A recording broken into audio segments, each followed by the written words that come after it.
It is July 13th, 2025. And the further that we get into Trump's second term in office, the more we are reminded that his foreign policy decisions seem to look a lot like the exact same ones we would be getting from Joe Biden in this same situation, especially when it comes to the latest reports that Trump is planning to sign off on new lethal aid for Ukraine. Or maybe that he's planning to sign off on new sanctions against Russia.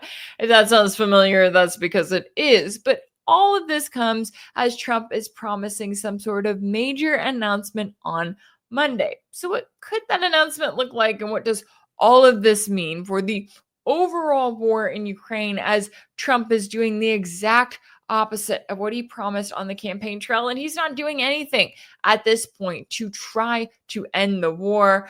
Well, we got into all of that on this week's episode of Sanctioned, an exclusive weekly deep dive series for my paid subscribers. So let's take a look at a preview of this week's episode now. If Trump were to do this, he would also be sending a message to every single American who voted for him, truly believing his promise that he was going to do everything in his power to end the war in Ukraine. Not only is he not doing that, and we've seen time and time again as he has refused to do what he can to, I say, quote unquote, end the war, because essentially what the US needs to do is to end their support for this war, right? And not only the lethal aid, also the military intelligence sharing, also their support for NATO and its support for the war, and to really call on the alliance to say, okay, we're done with this. Now, do I think that Trump is going to be able to do that easily? No. If it were easy, he would have done it already, right? He seemed to think when he was on the campaign trail, or at least he expressed it to the world and made everyone else think, that he was just going to get Putin and Zelensky in a room and get them to figure it out. Clearly, it's not that easy. We all knew that going into this. But if it were quote unquote easy, I think that Trump would have done it. If it were serving the interest of the US establishment, not only would Trump have done that, but we wouldn't be in this war to begin with. Now, you are in this position where we're nearly 6 months in. Trump is just giving us more of Biden. I mean, sure, we may not be racing to World War III in terms of a possible nuclear standoff against Russia yet.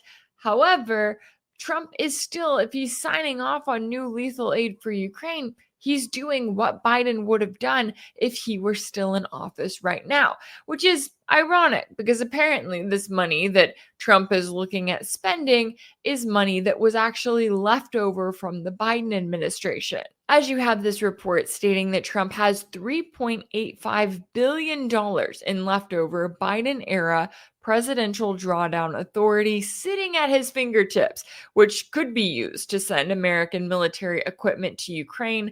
Former officials told CBS News the president also has the authority to seize around $5 billion in foreign Russian assets and then direct the funds to Ukraine. That authority apparently comes from the Rebuilding Economic Prosperity and Opportunity for Ukrainians Act, which was signed into law by Biden back in April 2024 as part of a massive foreign aid package. It's over a year later, and I don't see any form of economic prosperity and opportunity for the Ukrainian people as the US is just continuing to keep them at war. But it does remind us of where we were a little over a year ago when Biden was signing into law this massive $95 billion foreign funding package, whatever you want to call it, that included money for primarily Ukraine, but also for Israel and Taiwan. Remember the good old days when Congress got together and decided that they were going to get everyone on board by just including everyone's special interest in one massive bill. It's interesting to me, though, that Biden never actually went forward with officially seizing those assets. Maybe he felt like he didn't need to. Okay, maybe his team felt like they didn't need to. When I'm talking about Biden, I'm primarily talking about his team because I do not think that Biden was making any decisions for himself here. But I also think one thing that the US government has kind of factored in, despite the fact that they passed this legislation saying that the president has the quote unquote authority to seize these frozen Russian assets that are kept here in the US, state assets, that is.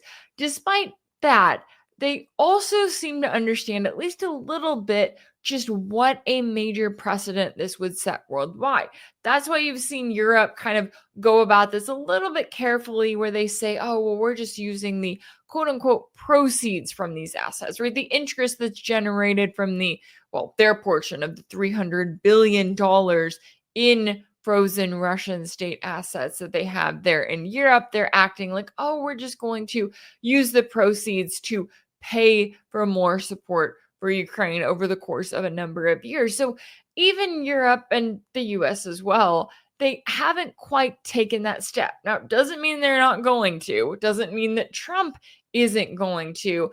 I think that if nothing else, they just kind of understand what a major step that is, or at least kind of they're waiting for the right moment as they see it, hoping that there's not a lot of backlash. If they do go forward with it, there absolutely should be a lot of backlash, because this would send a message to the entire world that your state assets are not safe. Not only will the West seize them, but they will then give them to the country that you are at war with. They will use your state assets to kill your people. That's the intended purpose, as they're giving it to the other side that you're fighting against in an all-out war. What has also been interesting here has been Trump's rhetoric lately. And I know that if there's anything we've learned about Trump, well, in the first term, but also especially in the last 6 months, it's that you can't really count on him to not flip-flop back and forth and be just about all over the place. And the ongoing war between really Russia and NATO, but quote unquote Russia and Ukraine, that has been the chief example of this, right? 1 minute he's yelling at Zelensky and telling him that Putin has all of the cards. The next minute he's saying that he's very disappointed in Putin and blah, blah, blah, and making all kinds of statements. And it seems like his mood changes based on the day. Does US foreign policy change with his mood? No. But I do think that it's important to kind of note some of the rhetoric that we are hearing from Trump, because it gives us more of a picture into the direction in which US foreign policy is headed the more that he talks, believe it or not. And his latest comments, especially what he said this last week while he was at this fancy dinner with his fellow war criminal Netanyahu, and they were, talking about all the genocide that they're committing against the Palestinians in Gaza, and also talking about the war that they have been waging and are still waging against Iran, even if there may be a ceasefire right now. While all of that was happening, Trump also mentioned to reporters that he's really, really not happy with the Russian president right now. I'm disappointed, frankly, that President Putin hasn't stopped. I'm not happy about it either. Mr. President, are you planning to send more weapons to Ukraine? We're going to send some more weapons. We have to. They have to be able to defend themselves. They're getting hit very hard now. But is that Trump ending the war in Ukraine like he said that he was going to? No, it's him doing the opposite of that. It's him prolonging it. And that brings me back to another point that I was thinking about earlier, which is that when you look at the majority of Trump's foreign policy decisions, Biden would approve. Biden would not have done anything different if he had been in Trump's situation. I mean, just look at the fact that it's like, hey, Trump's continuing the aid to Ukraine. He's continued up until this point all of these sanctions on Russia. He has not lifted a single sanction on Russia. Biden would have done the same. Trump has continued the tensions with China. He's actively got the Pentagon planning for war against China. The US military is running drills that we have not seen since the end of the Cold War, preparing for war against China. Guess what? Biden would have been doing the same thing. Trump is also actively supporting genocide, the genocide of the Palestinians in the Gaza Strip.